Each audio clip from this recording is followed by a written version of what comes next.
యేసయ్యే నీ పాపం కొరకు ప్రాణం పెట్టెను.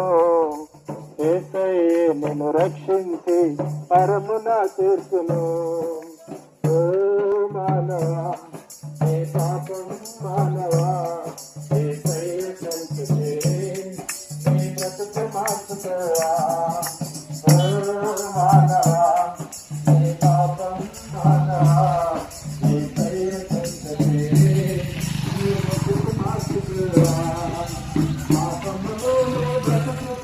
మనిషికి మనశ్శాంతి లేకుండా నెమ్మది లేకుండా చేస్తా ఉంది. ఆ చేసిన పాపమే మనిషిని భయపెడతా ఉంది. మనిషికి పిరికితనం వచ్చింది. అటువంటి పరిస్థితుల మధ్యలో ఉన్నటువంటి వారు ఎవరైనా సరే యేసుక్రీస్తు ప్రభువా నా పాపాలు క్షమించని ఎవరైతే ఒప్పుకుంటారో ప్రభు క్షమిస్తారు. క్షమించుటకు సిద్ధమైన మనసు కలిగిన దేవుడండి ఆయన. ఆయన ప్రేమించే దేవుడండి, క్షమించే దేవుడండి. ఈ లోకమును ఎంతో ప్రేమించాడు, మనల్ని ప్రేమిస్తున్నాడు.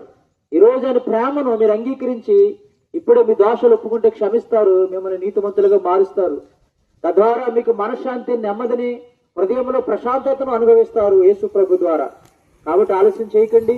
ఇదిగో ఇప్పుడు ఇదే మిక్కిలి అనుకూల సమయము, ఇదే రక్షణ దినము. నేడే మంది రేపు మంది కాదండి. ఎప్పుడు చనిపోతామో తెలీదు. ఈ లోకానికి వచ్చిన డేటు మనం పెట్టుకోలేదు, చనిపోయిన డేటు మనం పెట్టుకోలేదు. కాబట్టి దేవుడు ఈ లోకానికి మనల్ని పంపించాడు. ఎందుకొరకంటే ఆయన కొరకు బ్రతకమని. కానీ మానవుడు పాపం చేస్తూ పాపంలో జీవిస్తూ ఈ మార్గం నుంచి తొలగిపోయి వ్యసనాల్లో ఉన్నాడు, అనేక రకాల దోషాల్లో ఉన్నాడు. కానీ ఆ దోషమంతా ప్రభు క్షమించుటకు మిమ్మల్ని పిలుస్తున్నాడు. రండి, ఆయన ప్రేమగలిగిన మాటలు అంగీకరించి ఇప్పుడే మారు మనసు పొంది మనసు మార్చుకొని పాపాన్ని విడిచిపెడితే ప్రభు క్షమించి మిమ్మల్ని చేర్చుకుంటారు. అంతటి ప్రేమ కలిగిన దేవుడి మాటలు మీరు వినాలని మీకు మనవి చేస్తున్నాము. సమయం లేదండి. నేడు వినవయ్యా, పెడచెవి పెట్టక త్వరపడి వచ్చి రక్షణ పొందయ్యా, రక్షణ పొందమ్మా.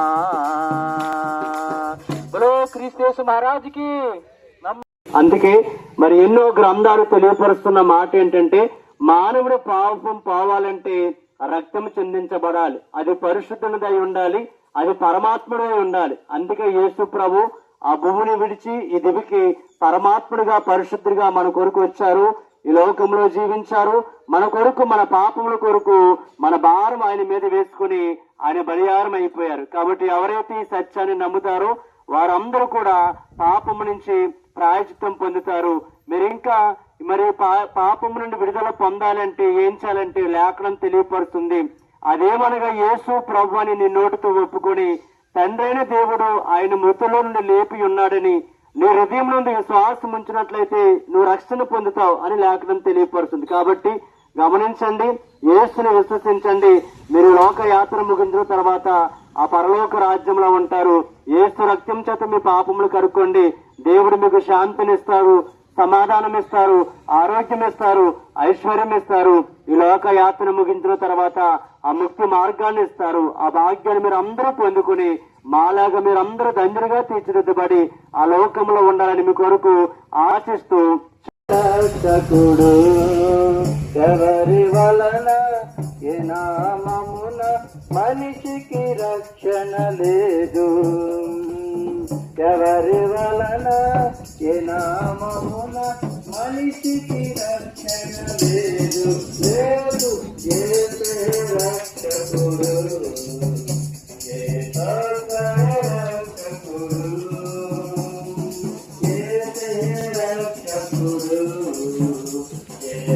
33.5 సంవత్సరాలు ఈ భూమి మీద అనేక మందిని స్వస్థపరిచారు, గొప్ప పరిచర్య చేశారు, అనేక మందిని ఆయన ప్రేమించారు, ఏమంటే కుష్ఠరోగులను బాగు చేశారు, గుడ్డి వారికి చూపునిచ్చారు.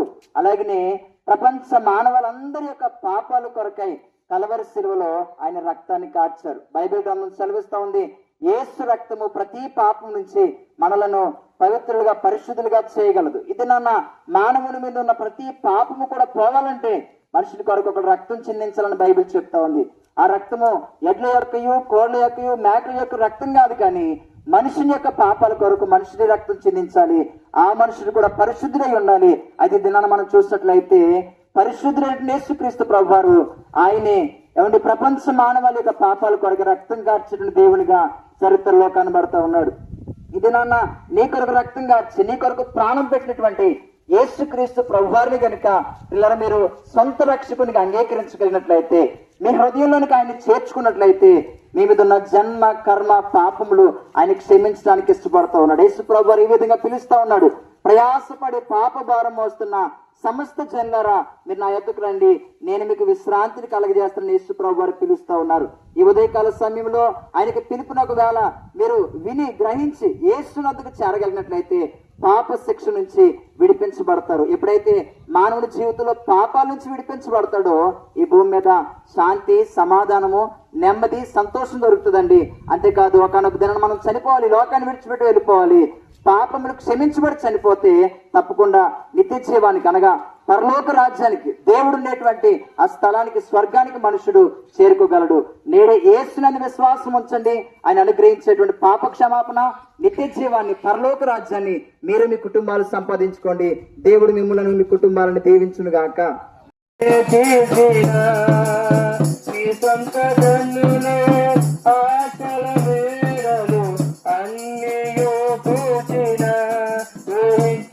జరిగిన అవమానం కలిగిన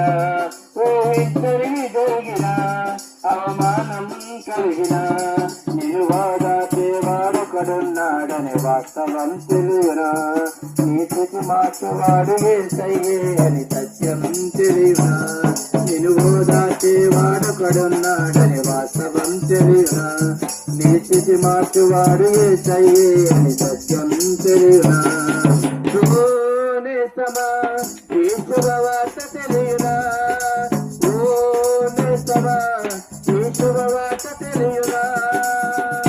దేవునితో ఉంటాం అన్న నిరీక్షణ కలిగి బ్రతుకుతున్నాం. ప్రియులారా, ఈ మాట మీకు చెప్పడానికి గల కారణం ఒకటి, మా ప్రియులని మీరు కూడా మరి నశించి నరకానికి వెళ్ళిపోకూడదనే రక్షకుడైన యేసుక్రీస్తు ప్రభువుని సొంత రక్షకుడిని అంగీకరించి దేవుడి స్థలంలో యుగయుగాలు ఆయనతో ఉండాలనే ఈ మాటలు మీకు చెబుతున్నా. ప్రియులారా, యేసుక్రీస్తు ప్రభు అంటున్నారు, ప్రయాసపడి భారం మోసుకుంటున్న సమస్త జనులారా నా యొద్దకు రండి, నేను విశ్రాంతిని, నెమ్మదిని, శాంతిని, సమాధానాన్ని ఇస్తానని యేసుక్రీస్తు ప్రభు చెబుతున్నారు. కాబట్టి ఈ మాట ప్రకటిస్తున్న దేవుడు పరిశుద్ధుడండి. ఆయన జననం పరిశుద్ధమైంది, ఆయన జీవితం పరిశుద్ధమైంది, ఆయన మరణ పునరుద్ధానాలు కూడా పరిశుద్ధమైనవి. ఆయన యేసుక్రీస్తు ప్రభు అయిన దేవుడు మనందరి కొరకు చనిపోయి తిరిగి లేచిన దేవుడు అండి. ఆయన చనిపోయిన దేవుడు అయితే నేను చెప్పే పని లేదు, మీరు ఇవనే పని లేదండి. ఆయన చనిపోయి తిరిగి లేచిన దేవుడు, పరిశుద్ధుడైన దేవుడు, పాపాలను క్షమించడం గల అధికారం కలిగిన దేవుడు, ఏకైక దేవుడు యేసుక్రీస్తు ప్రభు ఒక్కరు మాత్రమే. కాబట్టి యేసుక్రీస్తు ప్రభుని సొంత రక్షకుడిని అంగీకరించండి, ఇంకా ఆలస్యం చేయవద్దు. ప్రియారా, యేసు ప్రభు త్వరగా వస్తున్నాడు, యేసు ప్రభు త్వరగా వస్తున్నాడు. ఆయనతో ఉండడానికి, తీసుకెళ్లిపోవడానికి సిద్ధంగా ఉన్నారు, త్వరగా వస్తున్నారు. కాబట్టి ప్రియులారా, యేసుక్రీస్తు ప్రభు సొంత రక్షకుడిని అంగీకరించండి. ఆయన రాజ్యంలో యుగయుగాలు ఉండటానికి అటు విధమైన భాగ్యాన్ని పొందుకోవాలని ప్రేమతో మనం చేస్తున్నాను. 2026 సంవత్సరం క్రితం వచ్చి మానవుని మీద ఉన్నటువంటి పాప భారమంతా కూడా తీసివేసి మానవునికి రక్షణ ఇవ్వడానికి వచ్చినాడు. ఇటువంటి ఉచితమైన రక్షణ నీకు కావాలంటే ఏమి చేయాలంటే ప్రభువైనటువంటి యేసుక్రీస్తునందు విశ్వాసం ఉంచాలి. యేసు ప్రభువా, నేను పాపిని, నా పాపము క్షమించమని నువ్వు హృదయపూర్వకంగా దేవుని సన్నిధిలో ప్రార్థన చేసినట్లయితే ఆ దేవాతి దేవుడిని పాపములు క్షమించి మాకు ఇచ్చినటువంటి నెమ్మది, మేము పొందిన రక్షణ మీకు కూడా ఇవ్వడానికి దేవుడు సిద్ధంగా ఉన్నాడు. కాబట్టి మా ప్రియ సహోదరులు కొన్ని కరపత్రాలు తీసుకుని మీ వద్దకు వస్తున్నారండి. వాటిని ప్రేమతో చదవండి, చదివించుకోనండి. మేము పొందిన రక్షణ మీరు పొందండి, మేము పొందిన ఆనందం మీరు పొందండి, మేము వెళ్ళబోయే స్థలానికి మీరు కూడా రావాలని ప్రభు పేరట ఆకాంక్షిస్తూ మీ క్షేమం గురించిన ప్రార్థన చేస్తున్నాం.